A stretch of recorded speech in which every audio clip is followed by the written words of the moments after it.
Aujourd'hui, on va comprendre l'effet photoélectrique, comment la lumière peut littéralement arracher des électrons à un métal.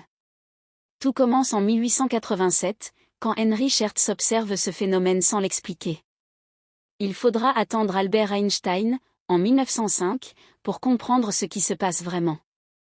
Einstein propose que la lumière est faite de petits paquets d'énergie, les photons. L'énergie de chaque photon suit une formule simple, E égale H fois F. Mais il y a une condition. En dessous d'une certaine fréquence seuil, aucun électron n'est éjecté, même avec une lumière très intense. Au-dessus, l'émission est immédiate. La théorie ondulatoire classique ne pouvait pas expliquer ça. Il fallait imaginer la lumière comme des particules, chacune interagissant avec un seul électron à la fois. L'énergie du photon se répartit en deux parties, une partie sert à arracher l'électron, c'est le travail d'extraction, et le reste devient son énergie cinétique.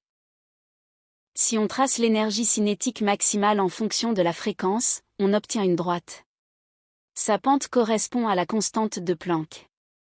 Ce phénomène n'est pas juste théorique, on le retrouve dans les cellules photoélectriques, les capteurs d'appareils photo, et les détecteurs de particules.